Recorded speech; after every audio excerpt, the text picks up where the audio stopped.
Thanks for joining us on Capitol View. Up front this week, my conversation with Representative Patrick Windhorst, State Representative in Illinois House District 117. We are discussing the recent legislative session, priorities for the upcoming year, and much more. Representative Windhorst, thank you so much for being here.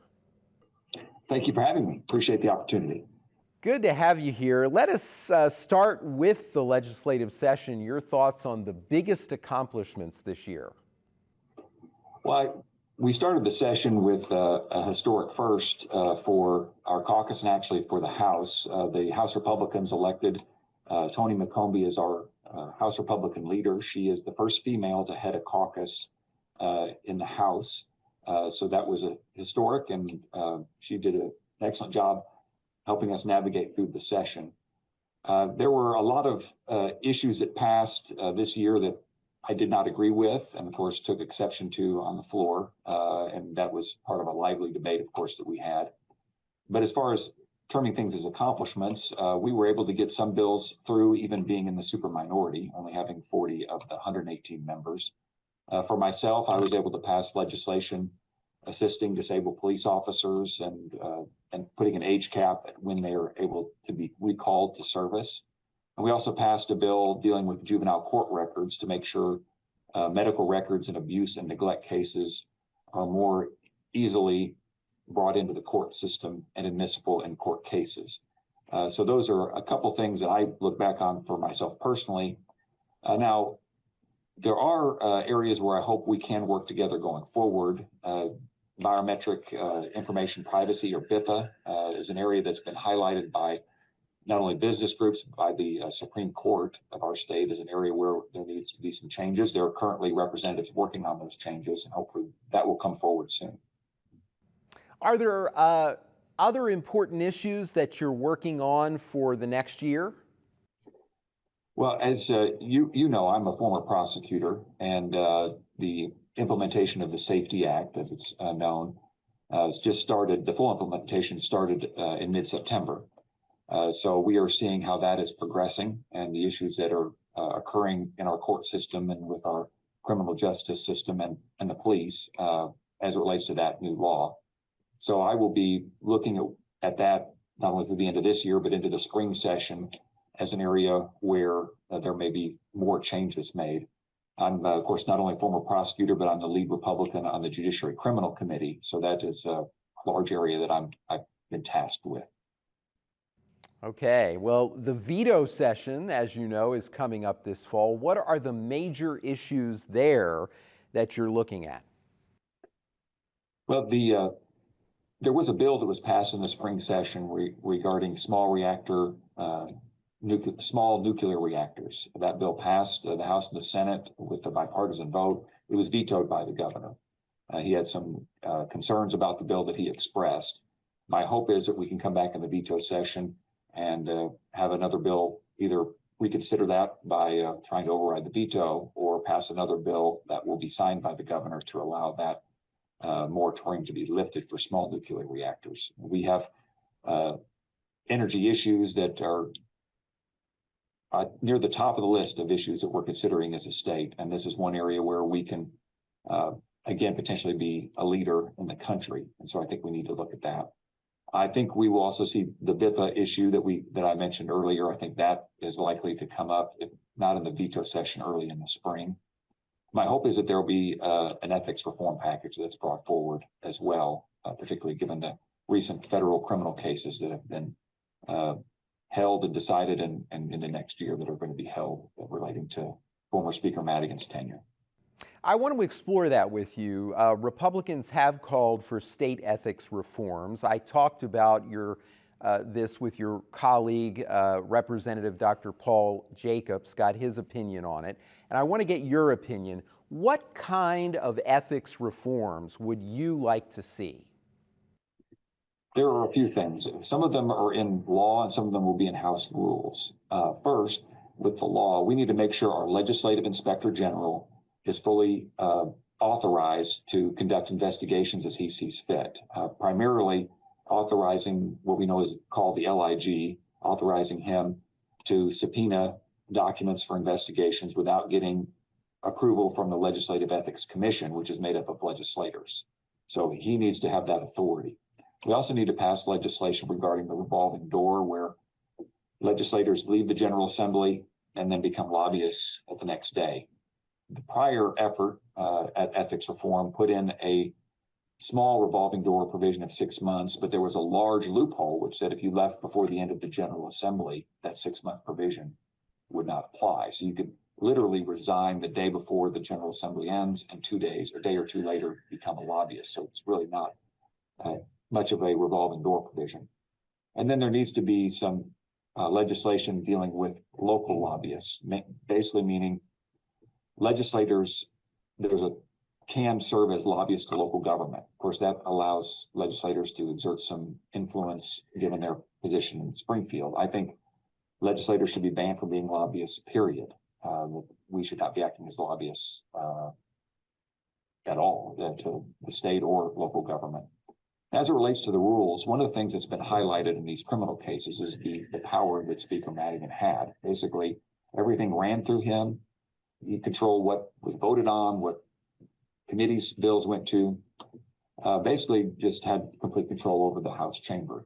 We need to reform our rules to allow for other members to have authority, basically divesting the power from the Speaker.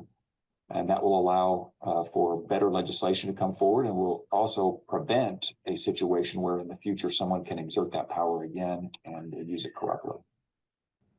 Following up on this briefly, in some states there have been discussions as well about waiting periods for administrative officials before they can become lobbyists. Do you think any work should be done in that regard as well on rules?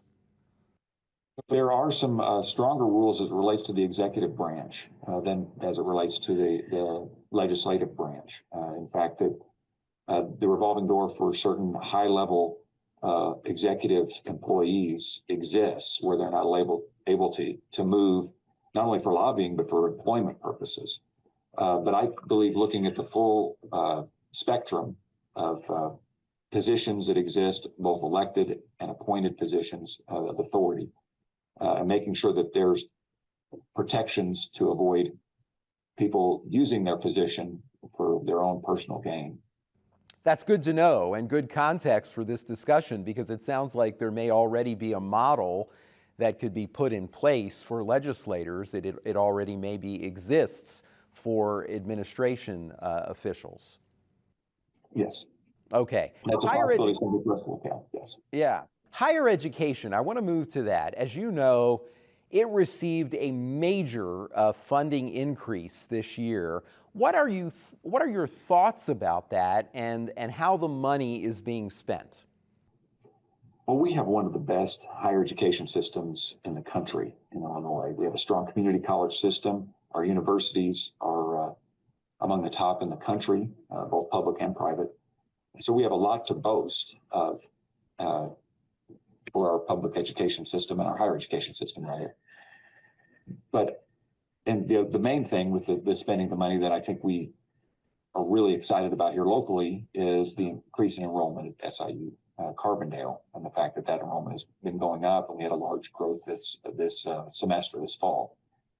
So I think we do also have to look at how the money is being spent to make sure it's being spent in a way that's improving our educational system, our educational outcomes.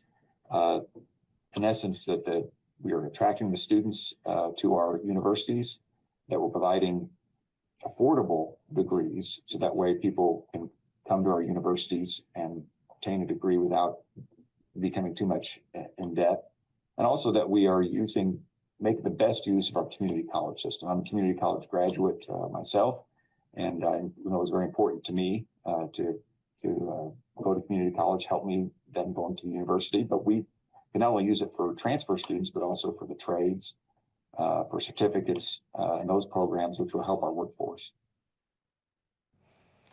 Anything else that is needed to help state universities and colleges continue to increase enrollment? You referenced the increase, for instance, at Southern Illinois University, Carbondale, which for a point of disclosure, is the licensee of WSIU? I think competing at the cost level for students is very important, and that will assist enrollment continuing to go up. So, not only us in the legislature, the universities themselves need to look at ways that they can make and keep college affordable to continue to attract students. As it relates to community colleges, dual credit programs are important. We want to make sure that we're utilizing them to the full capacity that we can and making good use of them.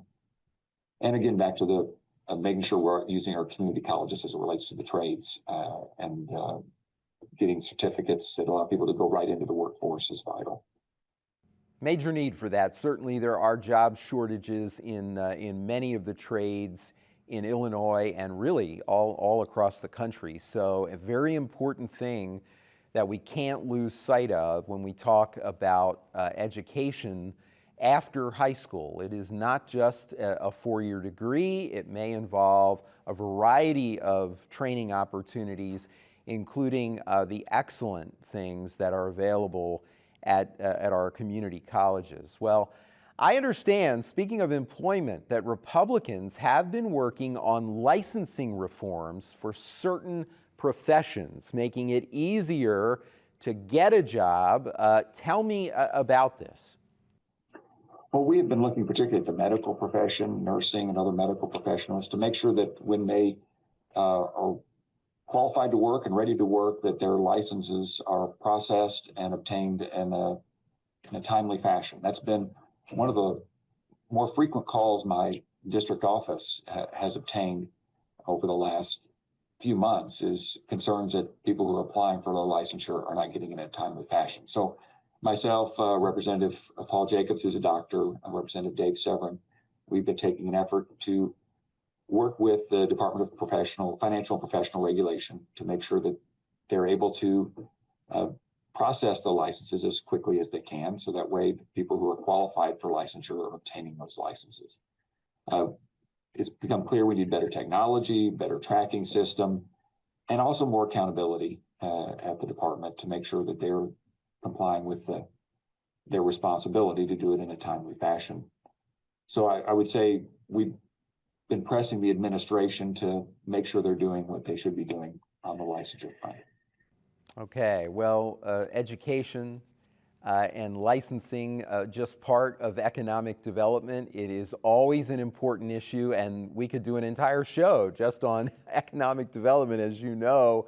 Tell me your thoughts on how the state is doing in this regard, what we need to continue to try to boost economic development, particularly in this economy where this is tough times for some people with the inflation we've seen, and it still is unclear where we're headed in terms of the overall economy. So when I talk to business owners in Illinois, or those maybe interested in coming to Illinois, our tax system and regulatory system is one of the first things that comes up as a discussion point. We are surrounded by states in Southern Illinois. We have Kentucky, Tennessee, Missouri, Indiana. We have states in close proximity to where we are that have a better business climate and lower taxes. And that causes difficulty, a roadblock potentially for us in Southern Illinois when we look to recruit businesses to our area. Now, we have a lot of good people in Southern Illinois, a lot of good organizations that are working to highlight some of the strengths, in fact, all the strengths that we have here: our transportation system, natural resources, the river, rail, air, the things that we have in southernmost Illinois that are attractive to business. But the state needs to do its part, and we need to make sure that as a state government, we are not putting additional burdens that are unnecessary on business, that we're keeping a tax rate that is competitive with surrounding states, so businesses will come here. As it relates specifically to economic development, we had a recent effort by the governor to bring in a company, electric vehicle manufacturer and battery makers to the state with use of some of the funds the General Assembly has given him. Some on my side of the aisle expressed concern about the connections that the Chinese company has with the communist government there, and whether those funds are going to be directed potentially to benefiting the Chinese government, the communist government. So that is something we need to be careful about. We have been paying attention to, and on the Republican side, and will continue to pay attention to. But overall, as far as a state, making sure we're competitive with surrounding states, that we're providing a good business environment, and that we're highlighting our strengths will go a long way to improving our economic and business development.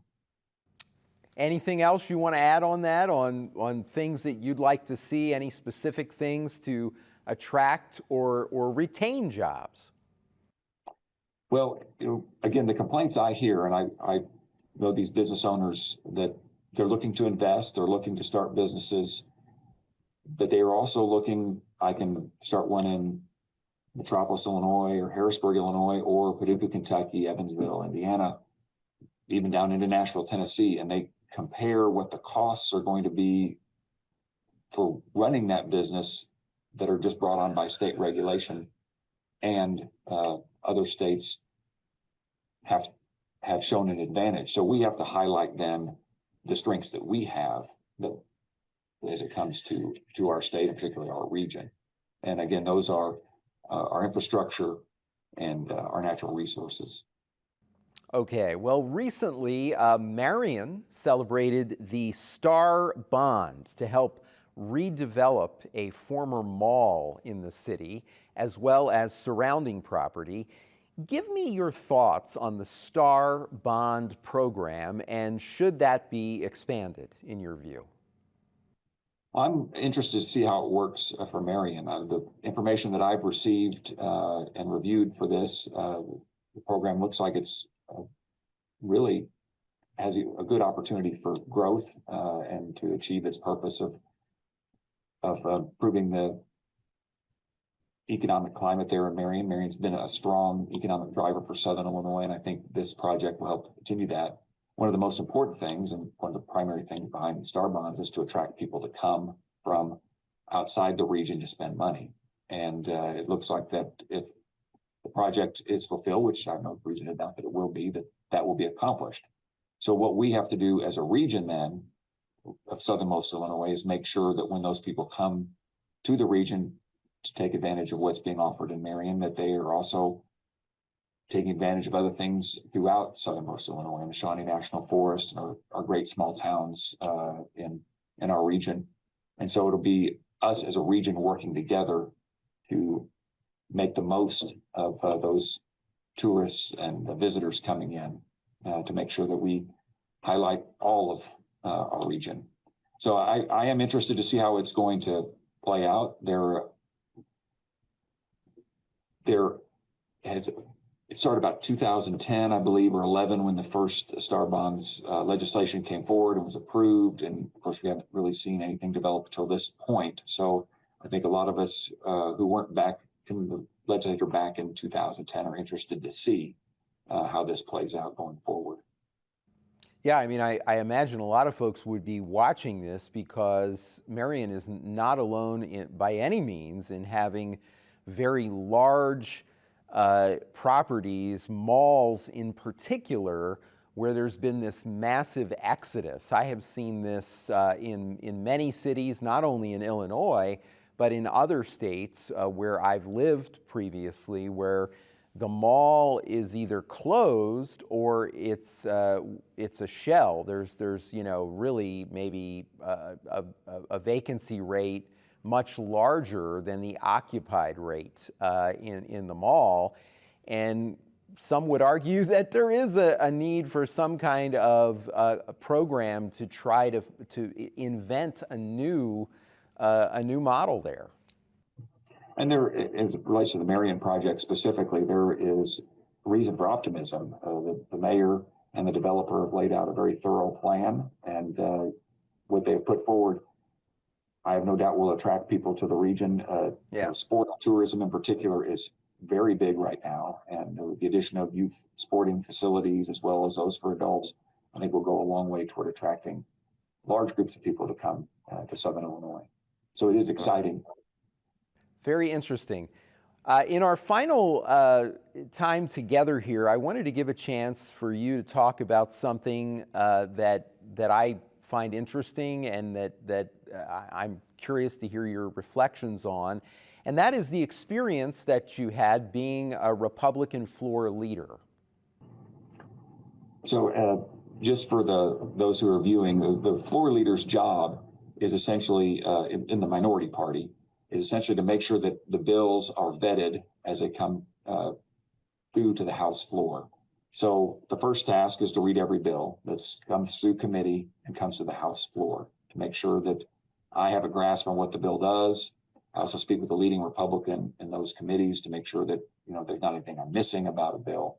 And then from that point, I am charged with organizing the debate on the bill. So that can be on a large bill that gets a lot of media attention. That could be making sure we have the right representatives speaking on the bill who have strong points to make sure that the bill is vetted in that way. On smaller bills that maybe are more technical in nature or don't make large changes to the law, it's almost always falls on me or the leading Republican in that committee to lead the questioning and debate to make sure our members are fully aware of what the bill does so they can be fully informed on how they want to vote. So that vetting process plays a role to vet for the public, that way the public fully understands what the bill does, but it also is designed to make sure our members who are voting understand fully what the bill does so they can make an informed vote. My predecessor in this position is Mark Batnick from Plainfield, Illinois. He served for 4 terms, the last 2 as floor leader, and he has provided a lot of good guidance and information and ways to be an effective and strong floor leader, and I've tried to follow that and emulate that as best I can. It's important that in this role to make sure that the bills are getting the hearing they need so that the public is informed and our members individually are aware fully of what they're voting on before they vote. Sounds like a lot of work. It is. It's a challenging position. There's no doubt. And with that vetting, not only the reading but the questioning of the sponsor of the bill, that is its own unique set of skills to make sure that you're getting the information that is important and making the best points as it relates to the strengths or weaknesses of a given bill. So it does involve a lot of preparation. In fact, most of the job is preparation, but it does also present a chance for you to express, or myself, I should say, to express an opinion that not every member is going to have that opportunity. Okay. Another question for you. How do you think legislators can foster bipartisanship in Illinois? Well, it's difficult. Particularly we are 40 Republican members of 118 total. So the majority party can pretty well do what it pleases as far as passing legislation. They only need 60 votes to pass legislation. They have 78. So that means that we see a lot of bills go through that do not have Republican support and often don't have Republican input, meaning we are not solicited for our advice, our criticism. It just comes up for a vote and we have to make the vote. We will see issues, I hope, that are not on the far left of the spectrum as we've seen in recent years. We're hopeful we'll see issues where we can have bipartisan support. VIPA, the Biometric Information Privacy Act, which I mentioned, we're hopeful that results in a bill that has bipartisan support. We should have bipartisan support on ethics reform. I believe most members in the General Assembly should want to see those changes. Some of those are highlighted to be passed into law. It's almost universal in the General Assembly that we acknowledge that our property tax system in Illinois is an issue. It is causing us to lose population. It's an anchor on businesses in a lot of ways, and it's just a large problem from Northern Illinois to Southern Illinois, almost universally acknowledged. So that is a hope that we can reach a bipartisan consensus on property tax reform in such a way that we can improve that system to give some relief to our taxpayers while also funding the schools in a way that they should be funded. You know, some of that was with evidence-based funding was designed to relieve the property tax burden that we have. We haven't seen that fully come to fruition yet. Those are a few areas that, you know, I think we can potentially see bipartisanship. And one thing that would drive bipartisanship is if the numbers were closer in the partisan breakdown in the House and the Senate, because just by its very nature, then you would be more likely to need somebody on the other side. And, you know, I think the closer the numbers, the better that is for not only Republicans in the General Assembly, it's better for a lot of my colleagues on the other side of the aisle as well. And I think it's better for the public because there'll be a better product, better laws produced when the numbers are closer and not so spread out as they are now. All right. Well, great information. My guest was Representative Patrick Windhorst, state representative in Illinois, House District 117. Representative, thank you so much for being here with us today. Well, thank you. I appreciate the opportunity. And thank you for joining us at home. For everyone at WSIU, I'm Fred Martino. Have a great week.